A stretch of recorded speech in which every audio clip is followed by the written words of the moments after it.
And at the end of the day, when you saw the first Trump administration. How do you now see the second administration? I actually met President Trump twice, once at General Assembly in 2019, and then the second time was here in Davos. We believe that his gained experience from the first term would be helpful for his second term.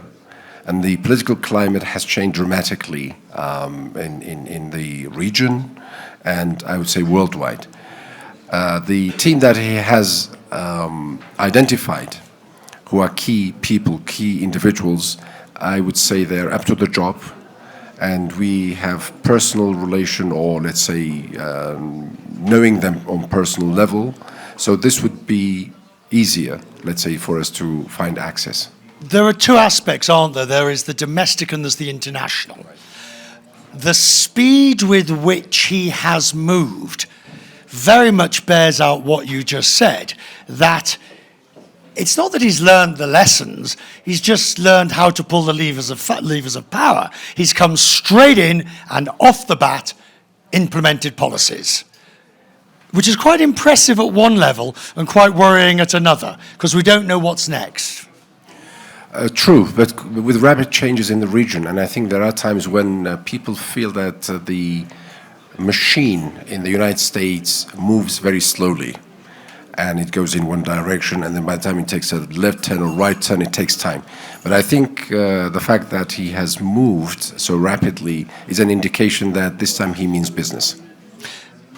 So if we take as for the region, and by that, what would you include in the region? As in your region? Well, the Levant, the Middle East in entirety. What role would you like to see the US play? There are several key issues that the United States has been engaged from day one. Obviously, there's the Israeli-Palestinian issue that needs to be settled amicably, whatever that means. Second, Syria. Syria, again, the United States has been engaged, and particularly with the Kurdish issue, the Kurds of Syria. And third, Iraq itself, from day one, from 2003, to be more precisely, from 1991, after the first Gulf War, the United States has been deeply involved. Therefore, they need to finish the job. By that, I mean to make sure that stability, security returns to the region. Getting that stability, and I've covered both 91 and 2002, so I've been around a while. Getting the stability in an inherently unstable area is not going to be easy. Where do you start? I'll give you an example. Everybody wants to have the leadership, but that fine line between leadership and imposition, which of course people have said in the past, that's the hard part, isn't it? It is. It is not always easy to be leading. Sometimes maybe taking the back seat would be more comfortable. But since the United States has taken that lead, therefore there are many unfinished jobs. And that with the international partners, particularly war on ISIS, was a joint effort and it showed success. But still, the threat of ISIS, and particularly after the events unfolding in Syria recently, the threat of re-emerging ISIS, as we have seen, ISIS threats or ISIS attacks have increased. So the new administration in Syria, it's almost like we've turned it on its head.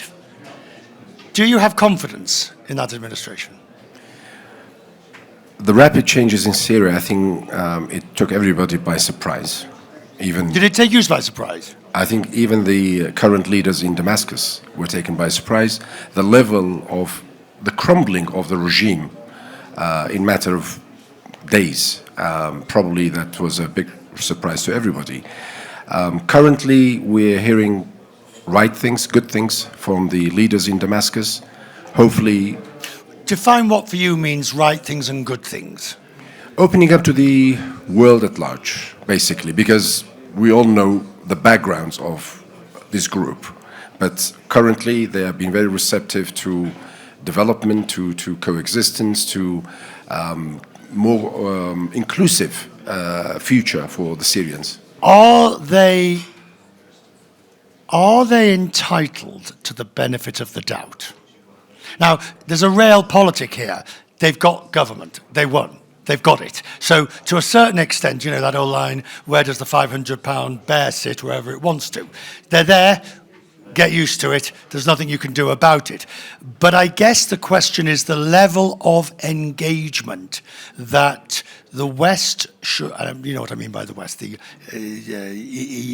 Euro-Anglo, if you will, the level of engagement that should take place to promote further change versus holding in position again. Do you see what I'm saying? How much benefit should be given? I think everybody's approaching these changes cautiously, but that doesn't mean they should take their hands off it. They should be engaged, but definitely Syria is an important country in the region, but it's not a rich country. It needs to be assisted, and that assistance can only come from international community, but it has to be in a well-defined, I don't like to say precondition, but certainly well-defined arrangement. But of what?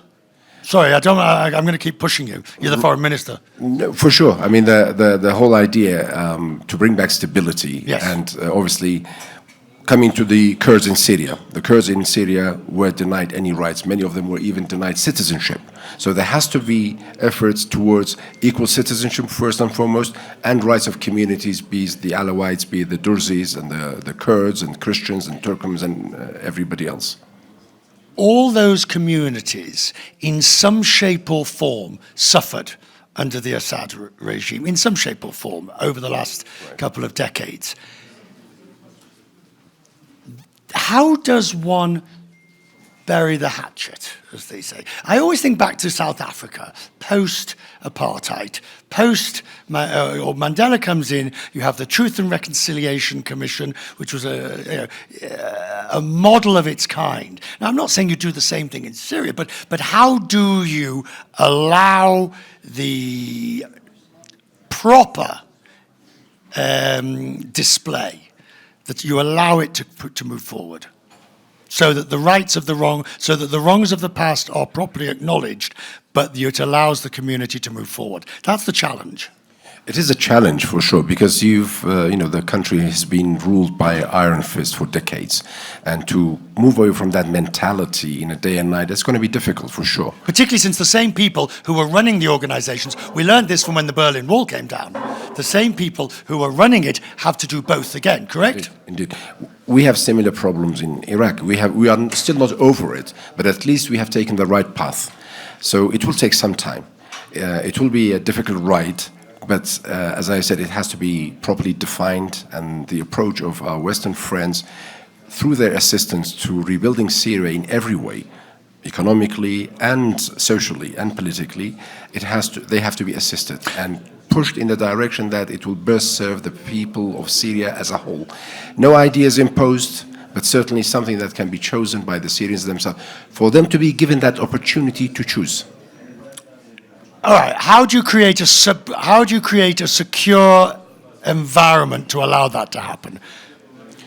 That's also massively significant. Definitely. This will again. It will take time, but I think it has already started. Right. It has already started. But if it goes in the same, let's say, momentum, probably at one point. I'm not talking about next week or next month, but perhaps in a near future.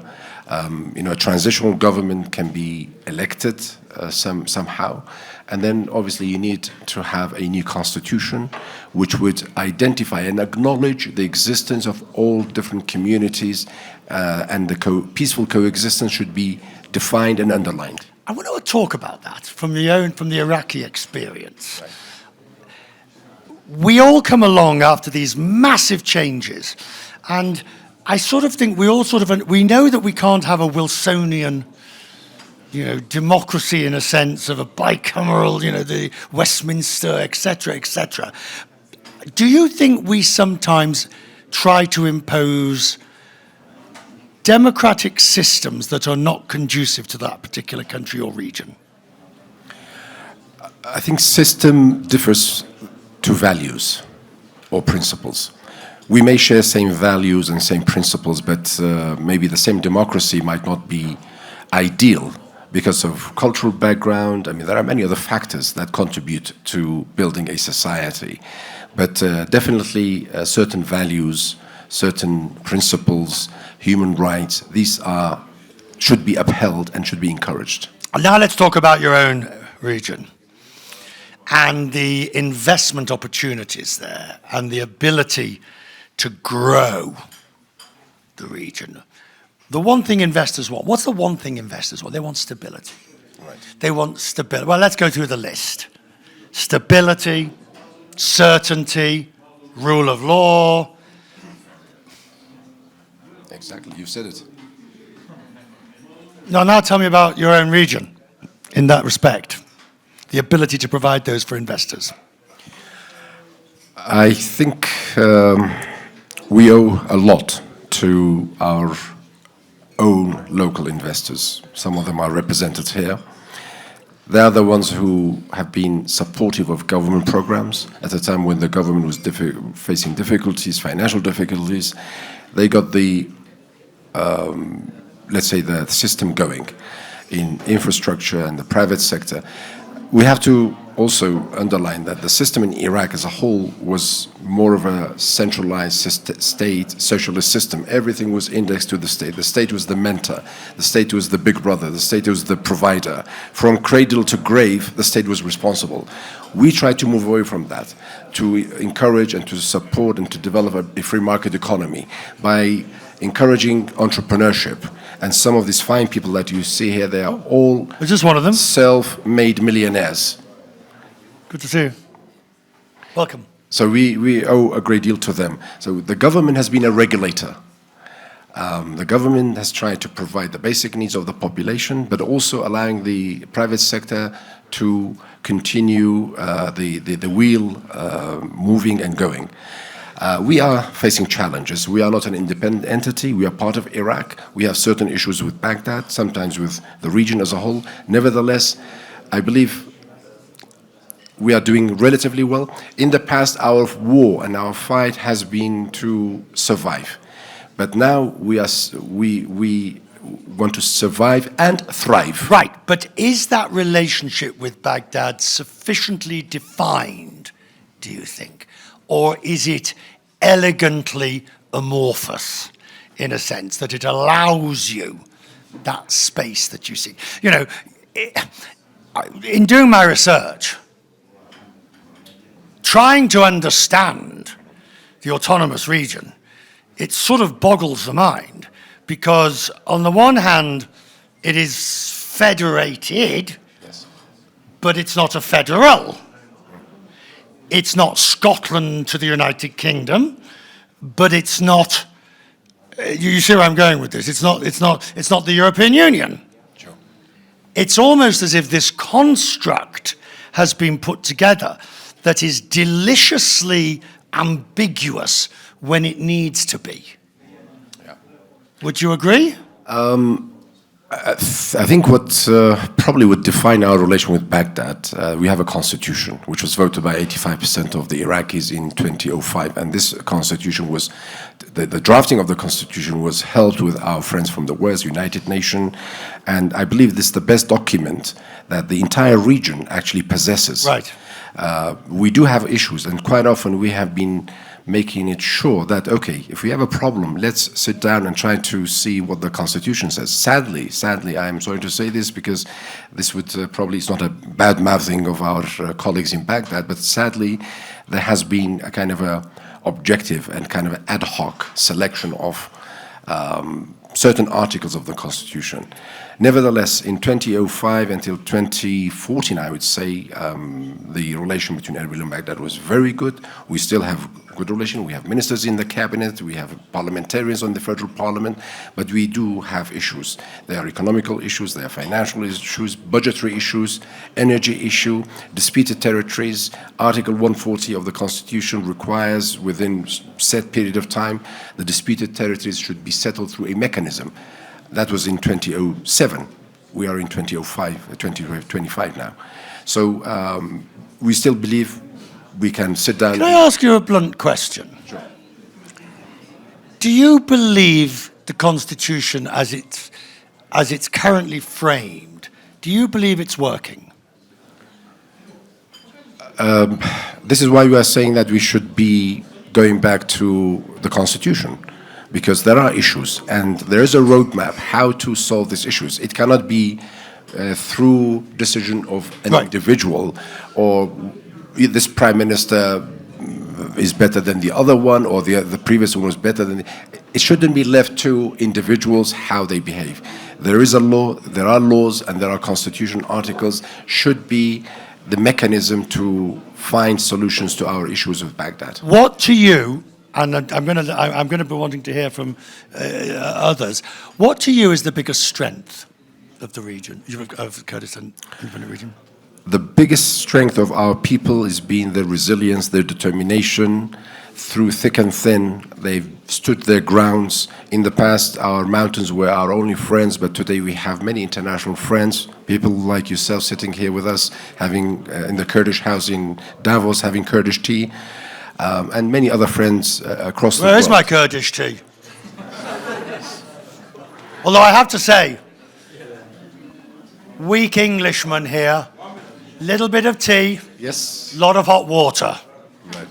So the resilience of our people, their determination to fight and to make it. When I say fight, yes, we did. Our brave Peshmergas fought for many, many decades, but today we believe the fight should be in a different way, through diplomatic channels, through economical growth, to make sure that the best standards of lives are provided to our people who have suffered miseries, calamities, atrocities, genocide, chemical attacks, and so on.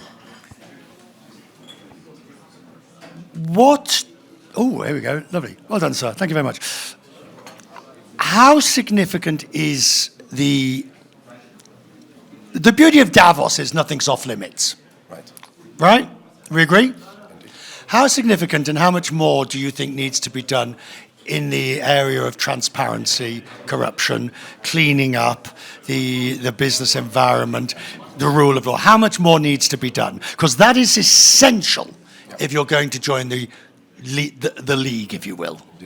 I totally agree. I think any developing society, they should be, there has to be a mechanism in order to make sure that corruption is down to zero.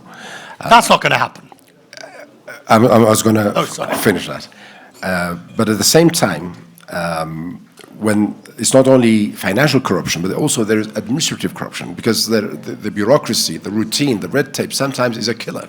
And it maybe makes people think twice to come and do business. This is why we have gone through a reform package by the government to diversify our economy and not to be oil-dependent economy. And the fact that we have tried to give a wider area of operation to our private sector is an indication that the government should stay out of business. It should not be a kind of a, let's say, former socialist system, state-owned enterprises. Hang on. The government should stay out of business. It should not be like the old socialist system of state-owned enterprises. No, but it has to have a strong regulatory. This is what I said. The government is a regulator and is not a business owner. True, but what often happens, and I was in one country this morning, another country this afternoon, I'm here now. We have investment law, which we believe is quite modern, providing incentives to local and international with tax-free, customs exemptions, 100% ownership, transfer of capital. What do you want from government? First, thank you. What do you want from it? You don't mind if you're a businessman. Yes.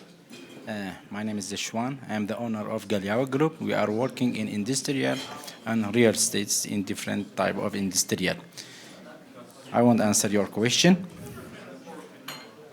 From our government, our regional, according of law, everything available in Ministry of Investment. Yes.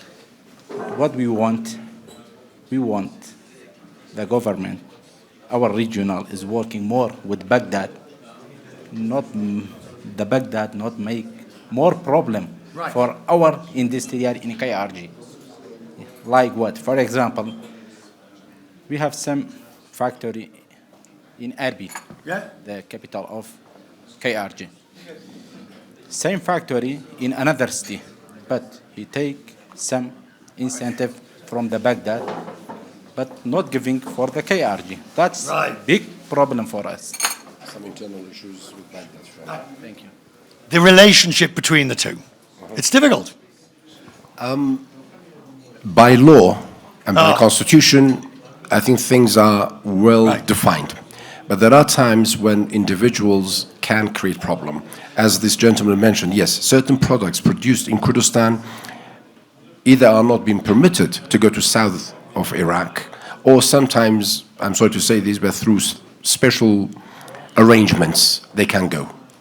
It shouldn't be like that, because Kurdistan is part of Iraq. You cannot levy second tax or customs as you leave Kurdistan entering Iraq proper. What I find fascinating about what you've just said, sir, and what you've responded, is that that you're both talking about the reality of it, not what it says on paper.